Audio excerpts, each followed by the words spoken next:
Hello, my friends. I hope you all are well. I am really intrigued by today's episode. I've been studying my astrology, and it's no secret that I am drawn towards astrology, as I've mentioned it quite often, and it even comes up a lot in my one on one client sessions. So I guess it was only going to be a matter of time before I decided to get my certification. And this is not super big news, but I am really enjoying learning because it is part of my design is to continually add things into my life. I really value learning and understanding different concepts, different philosophies.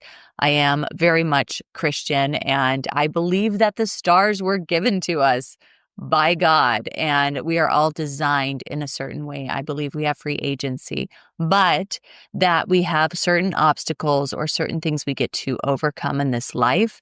And there's also parts of us that come with us into this life. We are all unique and we are all beautiful in our own way.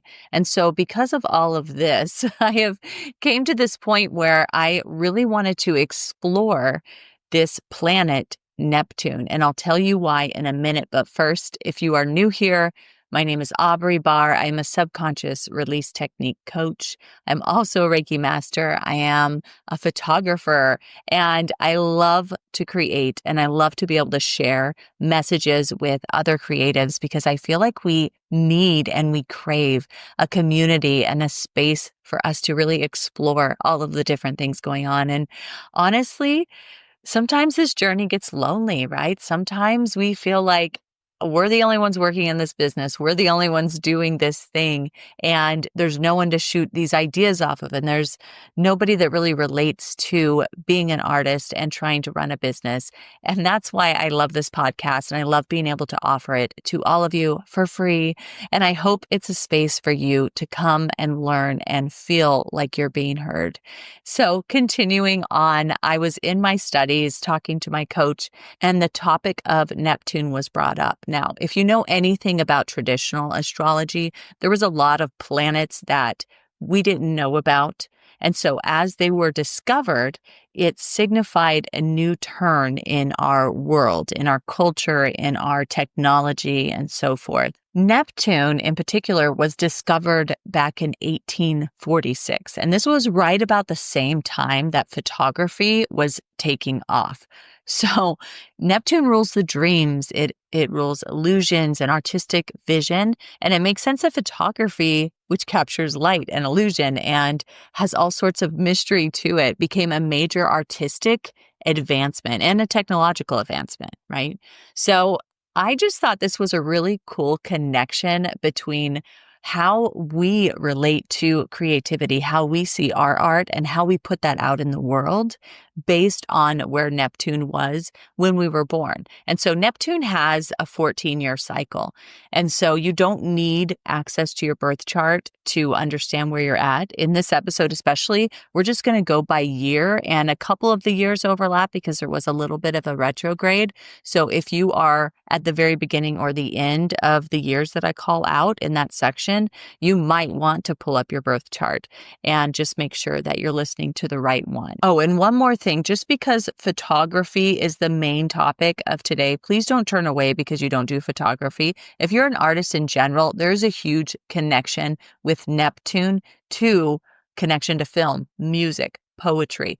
All these things started really changing around this time. So listen in, see if you find some things that may relate to you, and definitely let me know how you feel about that later. Like, I'd love to hear it. So I don't know how old all my listeners are, but we're going to go ahead and start with my parents' birth year, which was 1956 through 1970. At this time period, Neptune was in Scorpio. Okay, so Scorpio is deep. It's very moody and mysterious, and it's emotionally intense, right? So that style is like shadowy and symbolic and raw. And there's a lot of question or influence from the subconscious or the hidden emotions. And so this was a time when people who have this placement would feel very drawn to showing in the art exactly what you're feeling, but maybe not being able to express that fully, right? Sometimes there's a disconnect there. So in other words, if you were born between the years of 1956 and 1970, you might actually use art to help explore your emotions that you haven't been able to release. And maybe you turn to music. Like my dad is super into all different kinds of music, and all of them are like deep feeling music. It doesn't have to be a certain genre, but just really in depth, let's say. And I love that about him. On the contrary, people born between these years might have some creative blocks around like fear of exposing who they really are, personal darkness, let's say, like things that maybe, we all have those little things where it's like, I feel this way and I don't really like to talk about it. It's uncomfortable to me. They might have a little bit of resistance towards that vulnerability that is shown in art sometimes. Moving on, if you were born between the years 1970 and 1984, which, by the way, this is me, I'm 1983, Neptune was in Sagittarius. Okay, so some themes around Sagittarius, it's expansive, it's adventurous, it's philosophical, and it's really inspired by different cultures and different things like that. So the style is more free-spirited, it's like diverse, it's storytelling through movement and travel, which is something that 100% is me, okay? The influence, a lot of travel photography, documentary work, very much spiritual themes and visuals. Even my self-portraits are sometimes super spiritual. I'll add in some mysterious things, but to me, sharing it always feels adventurous. It always feels optimistic, and Sagittarius brings in this optimistic side. So even when I create something that someone may consider maybe a little dark or mysterious, I use a lot of shadow work. It usually makes me feel good, right? Like it's, oh, but that's what I look like, or that's how I feel. And now I feel free of that. It's a very free spirited type of energy. So some creative blocks that we might have, lack of focus.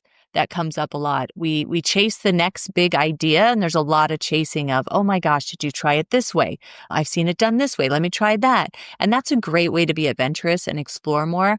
But it could be a problem, right? It could be the situation where you feel like you always gotta expand in a different way. Maybe you don't need that. Maybe you're doing great where you're at, right? So maybe a little bit of struggle with following through. Okay, next is Neptune was in Capricorn between 1984 and 1998. So that's going to be another big portion of my audience, I think. And Capricorn is very structured. It's disciplined, okay? It's very concerned with its legacy driven. It's professionalizing the art. So you might be a little more clean in your style. You might be minimalistic. It might be very methodical or success oriented. Like, I know this magazine likes these types of images, and you can like very easily deliver that because you could see that structure, you can mimic it, and you can come up with your own way of showing it. But it's very much like this perfect thing that you need out in the world. And that influence is very editorial and fashion photography too. So like I said, it's very structured, right? Business branding, all of that. You guys might be very interested in doing branding photography because you can see and feel what someone else is relating to you. And you could say, okay, this is what that looks like. Let me do this session for you. And it will show off who you really are. And it'll be great branding photography for you. So that's really, really significant. And I definitely see that, you guys. I definitely see that. So some creative blocks here might be the overthinking. It can be very much overwhelming to put too much stress on top of art, right? Because art is supposed to flow. It is supposed to be kind of free. We might spend extra time overthinking if it's really what they need or really what they want. And then this feeling of needing to be practical in place of being free flowing. Okay, so I would say lean into that free flowing energy and say, you know what? Sometimes I can't be practical. Sometimes I just have to work with this. The next one we will cover, this is a very young audience, I see, but Neptune in Aquarius between 1998 to 2011. Okay. So Aquarius is super futuristic. It's very digital. It's a digital age. It's unconventional. It's breaking the artistic norms. Okay. It's very tech driven. So there's some experimental stuff. Now we're throwing in some more after like post editing stuff, some more experimental collaborative stuff. Everything's internet era, right? So there's a change in how we do art. So there's going to be a lot more digital things being altered. There's a big boom around digital photography during this time, right? Very surreal edits. Okay. Online platforms also kind of reshaping the way we look at art and the way we see things. And so that's a change. Some blocks, though, for Neptune here is like feeling detached from the personal emotion in the art, right? That's kind of hard. Like if you're in this Neptune in Aquarius, you might feel like, I just want it to feel a little bit more like emotional. I want it to have that deep feeling again. And then also, obviously, we don't want to get over reliant on the technology, and that can cause blocks in our own creative process, right? So lean into the other side of that. Let me just create it myself. Let me create it in camera. Let me do this different. I know it's more work sometimes, but it would help to release any of those creative blocks. And then Neptune in Pisces is actually between 2011 and 2025. And I am going to cover that. My daughter's in that bracket. And I think some of you might have kids in there too. So I think it's really cool as they're growing and as they're creating art, like how is this showing up also in their world that we can look at and say, oh, dang. So some themes around Pisces, you guys, it is such a dreamy sign. It's intuitive. It's like the most intuitive sign, the most spiritual sign. It's a very much water and emotionally connected and a beautiful flow, right? This is not very grounded, we'll say. The created style might be more nostalgic. It might be like watercolor type things coming in, a blending of fantasy with reality, right? Some photography influence. I've seen this just as the transits. Like I keep this in mind, okay? I know I didn't say this earlier, but even though you were born with Neptune in a certain area on your chart, there's still Neptune is going through Pisces right now, okay? So today you will see some of these influences come through in the art that's very popular right now, that's trending. So that's where I see some of this. I'm seeing a lot of soft focus, and I'm sure you guys can relate. A lot of pastel tones, very dreamy, right? It's storytelling. It's like photojournalist storytelling that we used to know, but now it's like dreamy on top of it. And it's got like faded out edges and just really almost looks like old film where someone was moving, right? You see that coming through. And so regardless of whether you were born between the last few years or not, right now Neptune is in Pisces, and that's kind of where our art is going. So super cool to think about it that way. Some creative blocks though, guys, being too caught up in that dream, right? When we blur those lines so much that now it takes away from the image, we might look at our art at the end and say, oh crap, that's not really what I was going for. That might be too much, actually. Where's the line there? Where can I find that line? And so struggling to ground those ideals into reality is going to be a problem. My advice for that is blur out all the noise around you. What makes sense to you? Just because all of these things are trending now, or just because it looks beautiful to you, doesn't mean you have to go all in. Let's explore a little bit. Let's experiment. Where's your line at, and just tune out the noise and see what happens there. Super fun. I thought it would be really cool to talk about Neptune and Aries, which is not happening yet. That actually happens this year in 2025, later on in the year. So Aries is super bold. It's innovative. It's like new forms of expression. Aries traditionally would be very motivated to get started, but maybe not so much follow through. Like that's a typical Aries thing. It's very blunt. It's in your face. Okay. So the style is probably going to be direct. It's probably going to be more action oriented, passionate, and independent.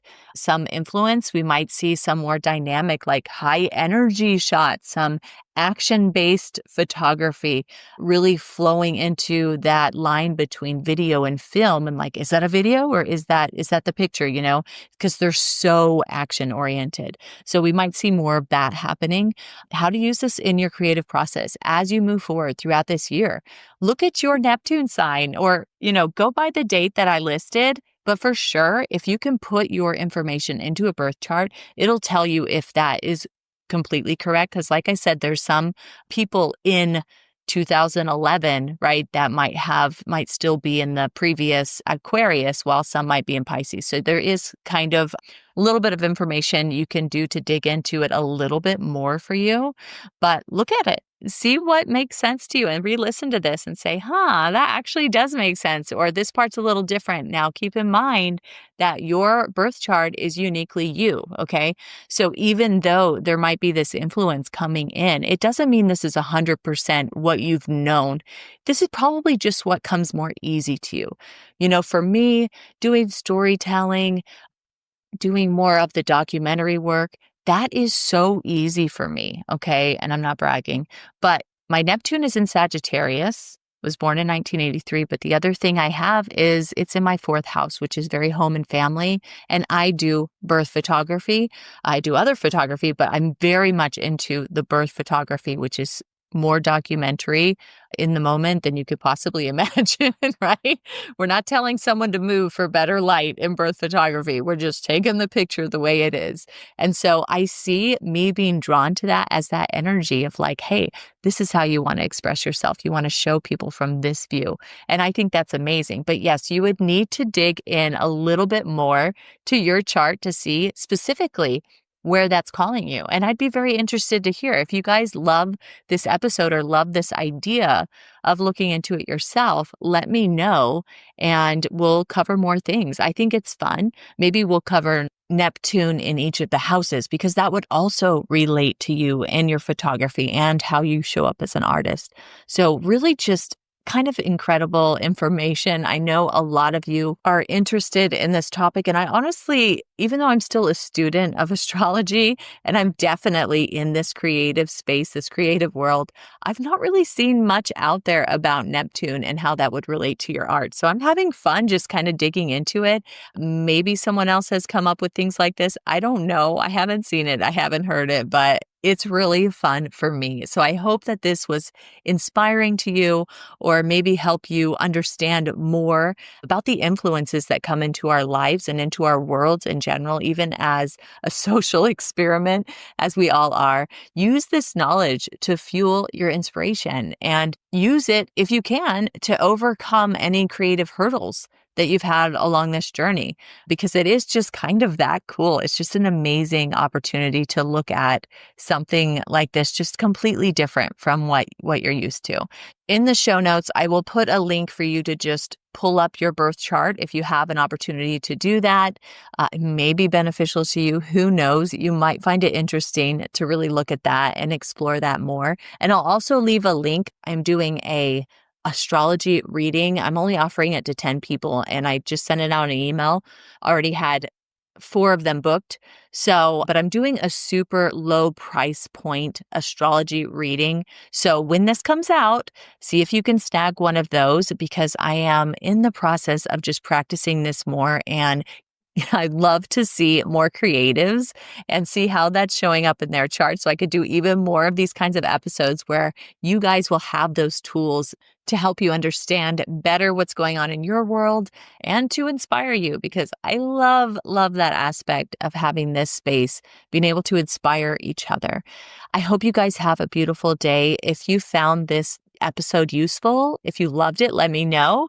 If you are a new listener, subscribe and leave us a review if you can, and then share it. If you have anybody out there that would be interested more in this kind of episode or looking at photography or other art forms this way, definitely share it. We love all of the feedback we get back. And I think we have like over 50 5-star reviews right now on Apple Podcasts. So thank you so much, and we will talk soon.